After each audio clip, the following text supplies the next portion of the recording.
আপনার আজগবি কাহিনী আর শোনার সময় নেই আমার, বুঝছেন? আমার অনেক কাজ আছে। হ্যাঁ, আমি তো বাজার করতে বেরিয়েছিলাম। আমি বাজার না করলে বাড়িতে রান্না হইব না, বুঝতে? তুমি এসব কি বলছো? আমাদের এত সুন্দর কাটানো মুহূর্ত তোমার কাছে আজগবি হয়ে গেল? আমারও না ইদানিং ওকে সন্দেহ হচ্ছে। বলেন তো মনির কাকা, ওর আসল কাহিনীটা কি? আমিও জানতে চাই।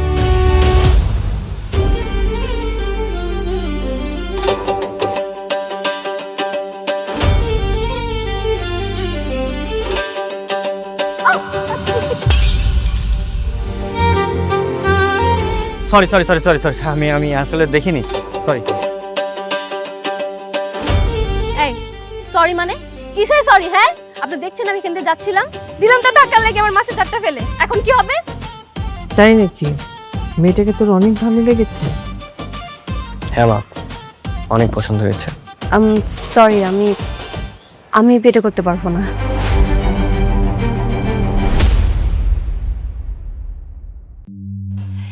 গোলাম আপনাকে সবার চোখ ফাঁকি দিল, আমার চোখও ফাঁকি দিতে পারে নাই।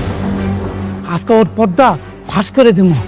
বাবা, আমি আগেই সন্দেহ করেছিলাম এই গোলামের মধ্যে যে গোপন কোনো একটা রহস্য আছে যেটা আমরা কেউ জানি না। আমারও না ইদানিং ওকে সন্দেহ হচ্ছে। বলেন তো মনির কাকা, ওর আসল কাহিনীটা কি? আমিও জানতে চাই।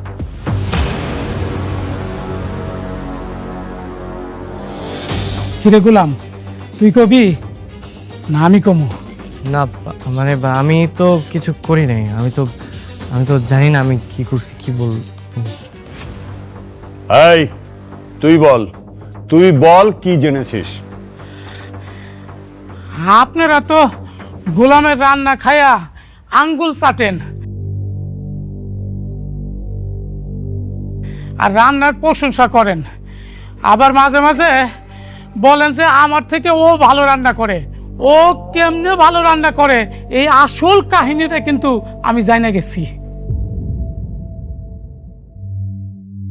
কার কাছে রান্না শিখছে জানেন? কুদ্দুসের কাছ থেকে রান্না শিখছে।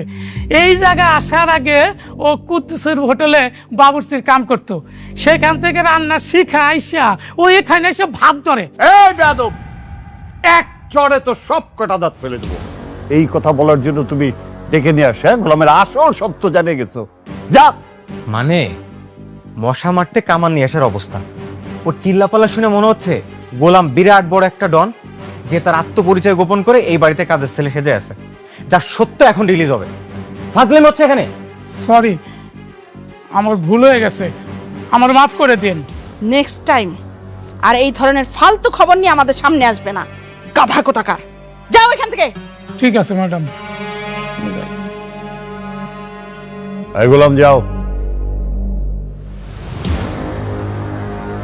গোলাম, রান্না শেষ হয়েছে?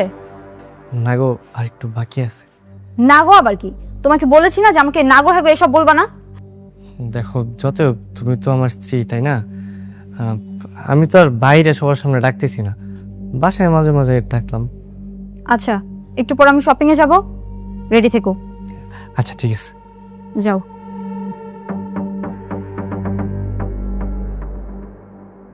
ম্যাডাম, আপনি এই শাড়িটা দেখতে পারেন, আপনার পছন্দ হবে। এটা দুবাই সিল্কের শাড়ি, গতকালকে আমরা দুবাই থেকে ইম্পোর্ট করে নিয়ে আসছি। খুবই সুন্দর। এই শাড়িটা যদি আপনি পরেন, মাশাআল্লাহ আপনাকে অনেক সুন্দর লাগবে।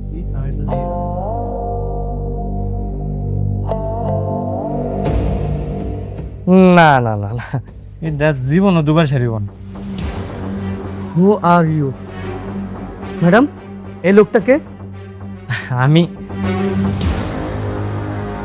আমি ওনার বাসার কাজের লোক। কি কাজের লোক? তুই একটা কাজের লোক হয়ে এত দামি শাড়ি হাত দিছস? তুই জানোস এই শাড়ির দাম কত? হ্যাঁ, জীবনে গেছস দুবাই? দুবাই শাড়ি চিনস? আমার মনে হইলো, আমার মন করতেছে এটা জীবনও দুবার শাড়ি হবো না, এটা বড় জোর গুলিস্তানের শাড়ি হইতে পারে। কাপড়টা দেখে তো হয়েছে কেমন কেরমেরা মনে হতেছে কাপড়। তোর তো সাহস কম না? ম্যাডাম, এসব ফকিন্নির বাচ্চাদেরকে কেন আপনার সাথে করে নিয়ে আসেন? হ্যাঁ, ওর জন্য তো আমার সবার মান সম্মান সব চলে যাচ্ছে। ও আমার দুবাই সিল্কের শাড়িটা বলতেছে কেরমেরা গুলিস্তানের শাড়ি। ম্যাডাম, এই লোক মিথ্যা কথা কইতেছে, এটা দুবাই শাড়ি না, বুঝছেন? আর ডব মারতেছে, চলেন আমরা অন্য দোকানে যাই। কিসে? আমি ডব মারতেছি মানে? আমি ডব মারতেছি? ম্যাডাম, আপনি এখানে আরাম করে বসেন, আপনার জন্য জুসের ব্যবস্থা করতেছি। আর এই কাজের লোকের ব্যবস্থা করতেছি। এই চল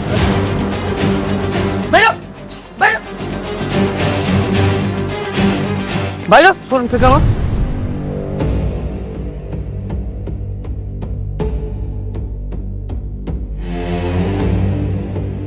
ফকিন্নির বাচ্চা, তোরে যেন আজকের পর থেকে এই শোরুমের সামনে না দেখি। তোদের মতন ফকিন্নিরে ভিতরে ঢুকতে দেওয়াই উচিত না। আপনাকে ধাক্কা দিয়ে ফেলে দিলেন কেন? ওরা ধাক্কা দিয়ে ফেলে দিছি, বেশ করছি। বেশ করেছি।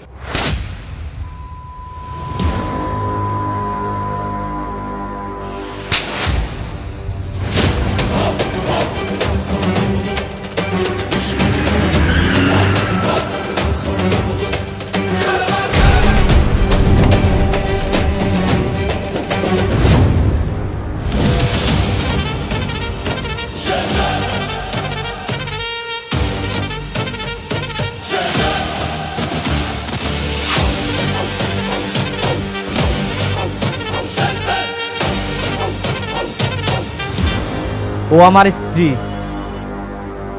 ওর গায়ে কেউ হাত তুললে একদম জানে মেরা দিমু।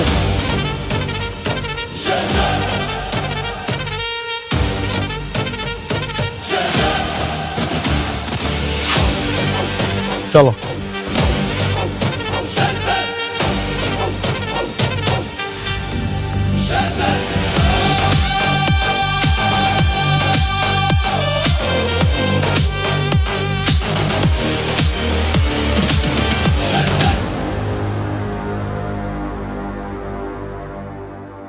হ্যালো। হ্যালো, আসসালামু আলাইকুম খালাম্মা। ওয়ালাইকুম আসসালাম। আপনারা কি শেজাদ স্যারের কোনো খোঁজ পেয়েছেন? হ্যাঁ, খোঁজ পেয়েছি। কোথায় থাকে ঠিকানা জানেন? না, ঠিকানা জানি না। ঠিক আছে, আমি খালাম্মা আপনাকে ঠিকানাটা পাঠাচ্ছি। আমরা অনেক কিছু মেলাতে পারছি না। আচ্ছা, প্লিজ প্লিজ। ঠিক আছে।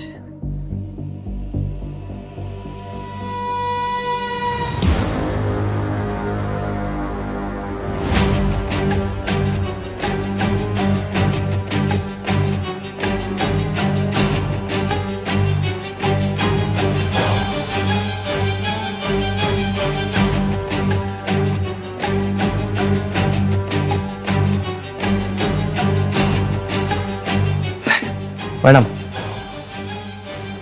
দুধটা খাই নিন। খাবো না আমি। হ্যাঁ হ্যাঁ ম্যাডাম, দুধ না খেলে তো পরে আপনার শরীর খারাপ করবো, দুর্বল হয়ে যাবেন। খেয়ে নিন ম্যাডাম, আমি যাই। গোলাম, দাঁড়াও, এখানে বসো। বসু? বসো। জি জি ম্যাডাম, বলেন। আজকে তোমাকে দেখে আমি হঠাৎ অবাক হয়ে গেলাম। তুমি একটা কাজের লোক হওয়া সত্ত্বেও তোমার কোনো সমস্যা হলে এত গাড়ি, বডিগার্ড সব ছুটে চলে আসে। আর আজকে তোমার যে ভাবমূর্তি ছিল, আমি তো ভয়ই পেয়ে গিয়েছিলাম। ওই যে সেই লোকটা, ওই যে শেহাজাদ চৌধুরী নাকি কি, ওর যে লোকজন আছে ওরা ভাবছে যে আমি ওর মানে বস, আমি শেহাজাদ চৌধুরী। এই কারণে আমার বিপদ দেখে সবাই চলে আসছে। আসলে আমি তো ওই লোক না, ওরা ভুল বুঝছে। তারপরেও তুমি যাই বলো, আজকে আমি এক অন্য গোলামকে দেখেছি। ম্যানেজার আমার গায়ে হাত তোলার পর তুমি যেভাবে ছুটে এসেছিলে, মনে হচ্ছিল এটা তুমি না, অন্য কেউ। আপনি তো আমার স্ত্রী না, মানে ম্যাডাম, ম্যাডাম আসলে আপনি মানে আমি আর আপনি, আমরা তো স্বামী স্ত্রী, তাই না? আপনি যদি মানেন না মানেন এটা আপনার ব্যাপার, কিন্তু আপনি আমার স্ত্রী। এখন আপনার গায়ে যদি কেউ হাত তুলে আমি তো আসলে এমনি দাঁড়ায় থাকতে পারি না, তাই না? আচ্ছা ম্যাডাম, আমি যাই, রান্না করে অনেক কাজ আছে তো, আমি কাজ করি। হ্যাঁ, থাকেন।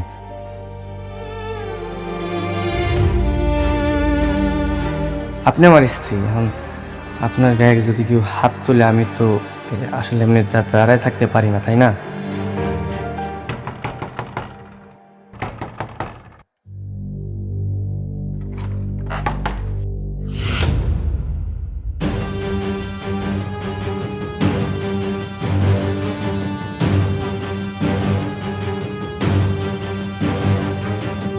হায় হায়, সর্বনাশ! এর আমার বাড়ি বন্ধু চলে আইছে। আপনারা এখানে আছেন কেন? হ্যাঁ, দাঁড়ান দাঁড়ান, ভিতরে ঢুকবেন, হ্যাঁ দাঁড়ান। বাবা, ও বাবা,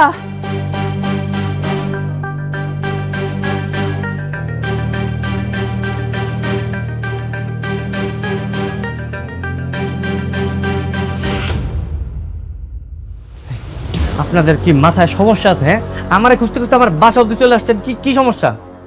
শেহজাদ, তুমি আমাদের সাথে এমন করছো কেন? বাবা তুই কবে থেকে এ বাড়িতে আছিস? মানে এখানে কি করছিস বাবা? কি আমি এই বাড়িতে কি করতেছি মানে? আমি তো এই বাড়িতেই থাকি, এই বাড়িতে রান্না বান্না করি, তারপরে ঘর মুছি, সব কাজ আমি করি। তুই তুই সব কাজ করছিস? মানে তোর নিজের কোটি কোটি টাকার সম্পত্তি, হ্যাঁ, এগুলো ছেড়ে তুই এখানে ঘর মাছিস, থালা বাসন, রান্না বান্না। তুই কি পাগল হয়ে গেছিস বাবা? ও বাবা তুই পাগল হয়ে গেছিস, তুই কি বলতেছিস বাবা? আমি পাগল হইনি, আমি ঠিক আছি। পাগল আপনারা হয়ে গেছেন। আর আমার আমার কোটি কোটি টাকার সম্পত্তি কোথেকে আসবো? কি বলতেছেন উল্টাপাল্টা? আমি আমি এই বাড়িতে থাকি, এই বাড়ির কাজের লোক, আমি এই বাড়ির জামাই।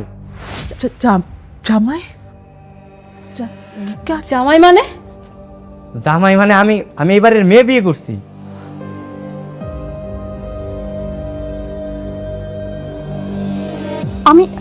আমি এটা বিশ্বাস করি না। বিশ্বাস কর। আচ্ছা দাঁড়ান দাঁড়ান,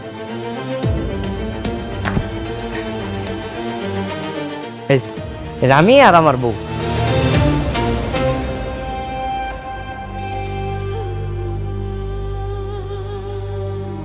মা, মা আপনার ছেলেটা কি বলছে? মা, ওর স্ত্রী সন্তানটাকে আবার বিয়ে করছে মানে? মা আপনার ছেলেটা কি বলতেছে? মা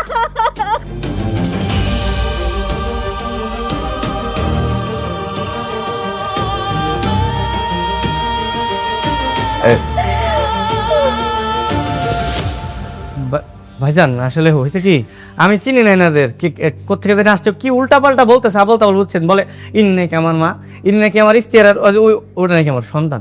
আপনি একটু বলেন তো আমার পরিচয় কি? আপনার পরিচয়টা কি বলেন তো একটু? আমি এই বাড়ির বড় ছেলে, আর ও যাকে বিয়ে করেছে ও আমার ছোট বোন।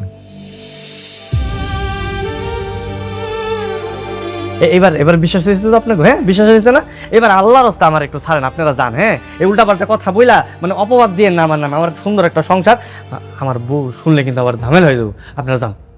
বাহ বাবা বাহ, আমাদেরকে পর করে দিয়ে তুই এখানে বিয়ে করে নিজেকে লুকায় রাখছিস। স্ত্রী, কোটি কোটি টাকার সম্পত্তি, সব কিছুর যে এই বাড়ি, এই ঘর তোর কাছে এত আপন হয়ে গেল বাবা।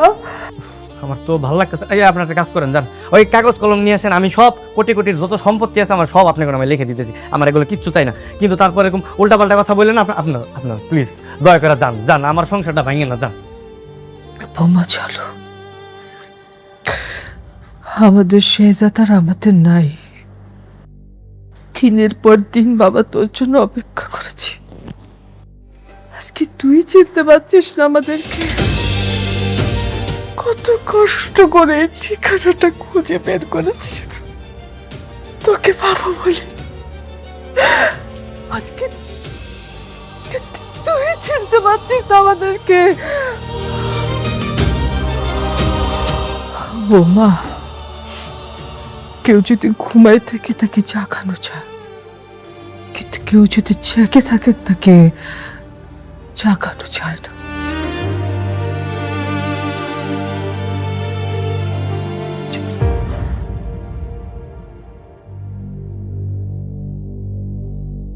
বাবা, তুমি আমার বাবা।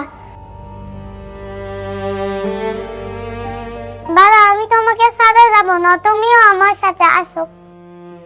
এই সরো, আমি তোমার বাবা না, সরো। তোমার বাবা অন্য কেউ, তুমি আমার বাবা ডাকতেছো কেন? আপনারা জানতো, যান, ডিস্টার্ব করেন না।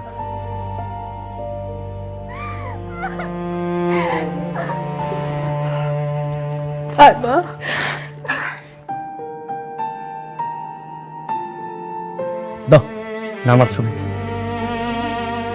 যাও যাও। আপনারা জান তো, অনেক ঝামেলা করছেন, যান। আর ঝামেলা করেন, আমার বউ শুনলে ঝামেলা আছে, যান যান যান। চলো বাবা, চলো না, চলো।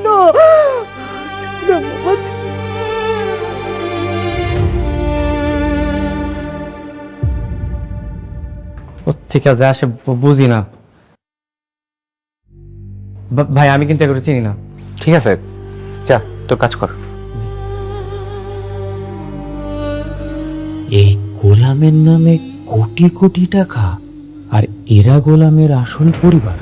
এর রহস্য আমাকে বের করতেই হবে। মনির, জি ছোট মালিক। গোলামের আসল পরিচয় কি? ওর বাবা মাকে, কোথায় থাকে ও? আমি তো এত কিছু জানি না মালিক। জানো না মানে? তুমি না ওকে বাসায় নিয়ে আসছো? তুমি তো বলেছিল তোমার ভাতিজা হয়। ও হ্যাঁ, ও আমারে কাকা কাকা কয়ে ডাকে, আমি ওর লেগে ভাতিজা কয়ে ডাকি। এমনি তো রক্তের কোনো সম্পর্ক নাই তো। তার মানে ওর আসল পরিচয় ওর বাবা মা তুমি সত্যি জানো না? না, ও তো জানে না। ও ওর বাপ মার নাম কইতে পারে না। মানে হইতেছে কি, ওই যে 3-4 মাস আগে অজ্ঞান অবস্থায় ওরে নদীর ধারে পাই। তারপর আমরা বস্তিতে কয়েকজন মিলে ওরা হাসপাতালে ভর্তি করেছি। এরপর থেকে ও বস্তিতেই থাকে। শুরুতে ও কারিমের হোটেলে কাজ করতো। তারপরে একদিন আপনার আব্বা আমারে কইলো যে এই বাড়িতে একটা কাজের ছেলে দরকার, আমি ওরে এইখানে নিয়ে আইছি। এইটুকুই, এর চেয়ে বেশি কিছু আমি জানি না। খেলাটা তাহলে এখানেই। এই গোলামি তাহলে কর্মা গ্রুপ অফ কোম্পানির আসল মালিক শেহজাদ খান, যে তার স্মৃতিশক্তি হারিয়ে এই বাড়ির কাজের লোক। এইবার খেলাটা আমি খেলব। মালিক, কোনো সমস্যা? না, তুমি যাও। আচ্ছা ঠিক আছে মালিক।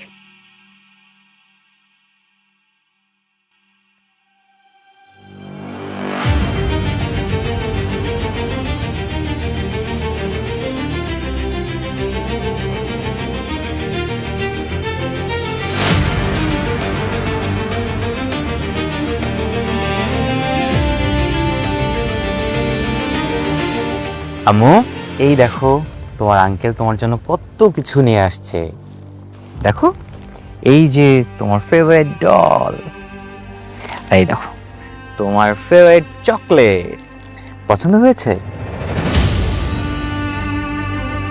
তুমি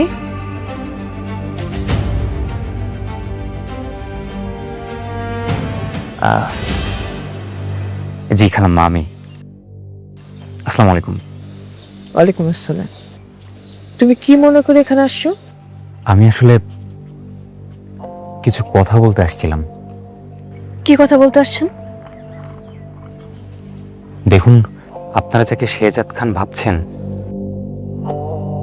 ওই আসল শেহজাদ খান।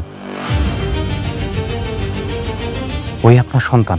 তাহলে সবকিছু জানার পর পরিচয়টা কেন গোপন করছে বুঝতে পারছি না। ভালোবাসা, শুধুমাত্র ভালোবাসার জন্য।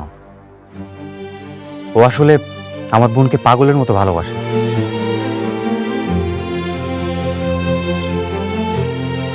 কোনোভাবে আমার বোনকে বুঝতে দিতে চায় না যে ওর আগে একটা বউ ছিল, বাচ্চা ছিল।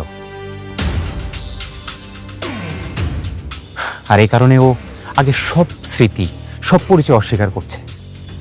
আর আমরা বোকার মতো ওকে আমার বোনের সাথে বিয়ে দিয়ে ওকে ঘর জামাই করে ঘরে রেখে দিয়েছি।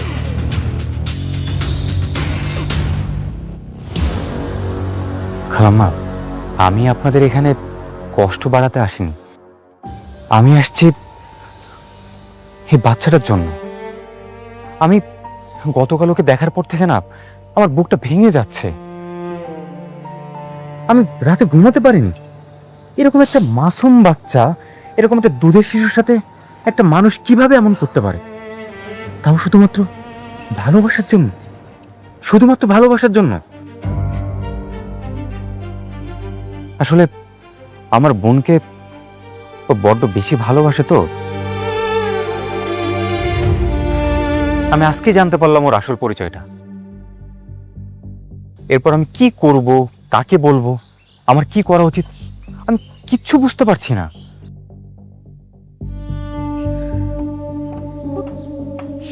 আপনি এসব জানার পর এখানে আসছেন কেন? আপনার তো এখন উচিত বাড়ির সবাইকে সত্যটা বলে দেওয়া। তারপর শেহজাদের তো অনেক টাকা, কোটি কোটি টাকা। ও যদি আমার বোনকে নিয়ে অনেক দূরে কোথাও চলে যায়? তুমি আসলে কি বলতে আসছো এখানে? প্লিজ একটু পরিষ্কার করে বলো আমাদেরকে। হ্যাঁ, আমরা বুঝতে পারছি না। প্লিজ। ও গতকাল আপনাদের নিজে মুখে বলেছে ওর নামে যা আছে সবকিছু আপনাদের নামে লিখে দিবে, বিনিময়ে শুধু তার পিছু আপনাদের ছেড়ে দিতে হবে। আমি বলতে চাচ্ছি আপনারা এটা করে ফেলেন, আপনারা আপনাদের নামে এটা লিখে নেন। আমাদের কিছু দরকার নেই, আমাদের কিচ্ছু লাগবে না। অবশ্যই দরকার আছে। না মানে আপনার বাবুর ভবিষ্যতের কথা চিন্তা করেন, ওর তো একটা ভবিষ্যৎ আছে। সে যারা আপনাদের সাথে যে ধোঁকা দিছে, আপনারা কি ওকে ওকে কিছু বলবেন না? মানে ওর সাথে কি এমনটা হওয়া উচিত না? বৌমা, ঋষাদ ঠিক কথাই বলেছে। এই সম্পত্তিটা পুরো শেহজাদের না, এটা শ্বশুরের। এখানে পুরোপুরি হক আছে আমার ফ্রেয়ার। শেহজাদ যদি নিজেকে বদলাতে পারে, তাহলে তুমি কেন তোমার হকটা ছাড়বে বৌমা? হ্যাঁ অবশ্যই। এক কাজ করুন, আপনারা কালকে লয়ারের কাছে চলে আসুন, আমি কালকে শেহজাদকে বুঝিয়ে ওকে ওখানে নিয়ে আসছি, কোনো সমস্যা নেই। আসলে ও আমার বোনের জন্য সবকিছু করতে পারে, সবকিছু ছেড়ে দিতে পারে। কিন্তু আপনি কেন আমাদের হেল্প করতে চাচ্ছেন?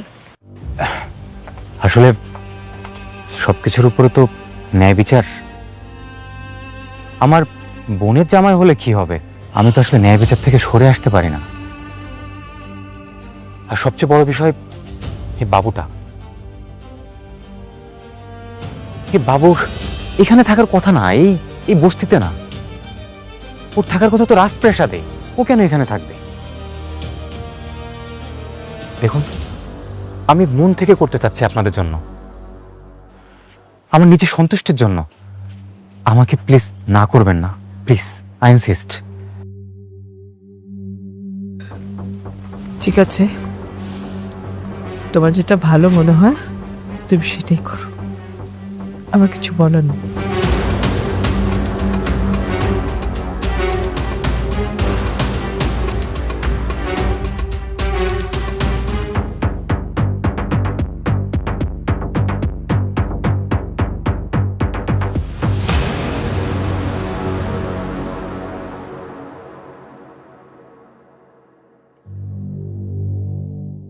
সিগনেচার হয়ে গেলে কারমা গ্রুপের 25% শেয়ার সহ সমস্ত সম্পত্তি ফাতেমা বেগমের নামে চলে যাবে। এইটা আর ফেরানো যাবে না। কোনো সমস্যা নেই, নেক।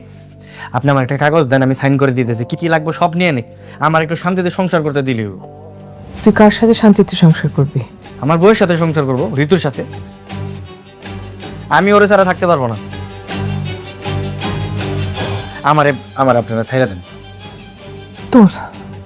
তোর কি মেয়েটার জন্য একটুকু খারাপ লাগতেছে না? একটু মায়া লাগতেছে না? এই যে বাচ্চাটা, তোর বাচ্চাটা, তার জন্য তোর খারাপ লাগতেছে না?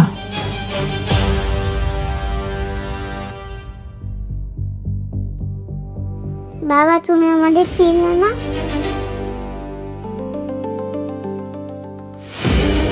মামুনি, আমি তোমার বাবা না, বুঝতে পারছো? সত্যি বলতেছি, তোমার বাবা আমি না, অন্য কেউ। রিশাদ ভাই শোনেন না, আমি ওনাদের সবকিছু সাইন করে দিতেছি, ঠিক আছে? ওনারা আমার পিছনে পড়ে থাকবো না তো? আরে না না না, তোমার পিছনে কেউ আসবে না। আচ্ছা ঠিক আছে। আমার মানে আপনি শুনেন, আপনি রাগ করেন না, বুঝছেন? কষ্ট পায়েন না। আসলে দেখেন, মানে আমি যাদেরকে চিনি না, এর জন্য তো আমার মন টানতেছে না, বুঝতেছেন না? আপনি যারে খুঁজতেছেন সে হয়তো বা অন্য কেউ, মানে বাইরে কোথাও আছে। আপনি ওনারে খুঁজেন, আমারে ছেড়ে দেন। নিজের মাকে বলছেন ছেড়ে দেন, নিজের মাকে উনি করে বলছে। প্রেম মানুষকে কতটা অন্ধ করে দিতে পারে। ঠিক আছে, ছেড়ে দিলাম, যা। আজকে থেকে তোর জন্য এক ফোঁটা চোখের পানি আমি ফেলবো না। সই কর, যা কিছু আছে নিয়ে যা, সই কর। হ্যাঁ, সই করো। আজকের পর থেকে আমরা তোমার বাধা হয়ে দাঁড়াবো না।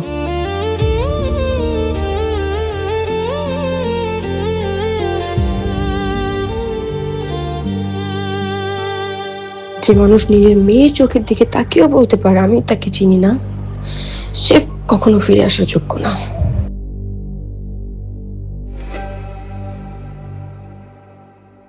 বাবা লেখো না, মা কান্না করবে।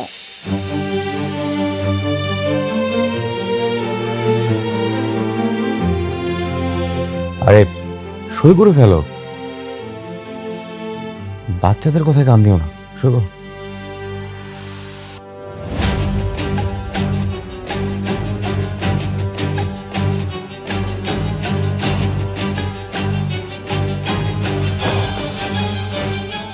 ওকে, থ্যাংক ইউ।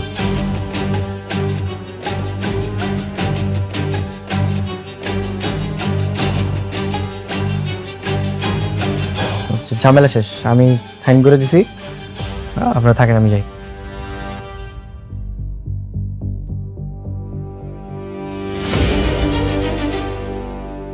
খালাম্মা,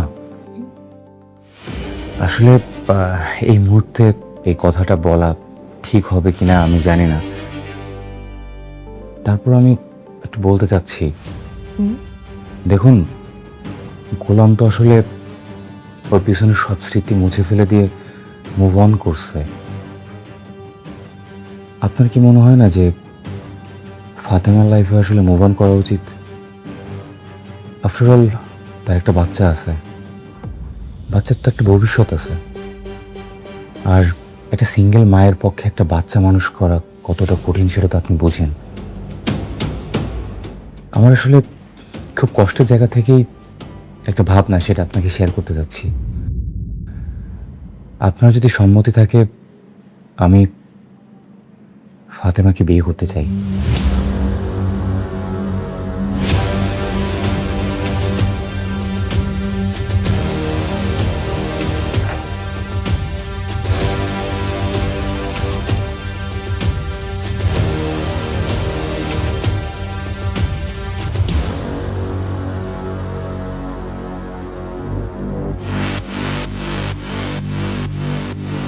উনি এখানে কি করছেন?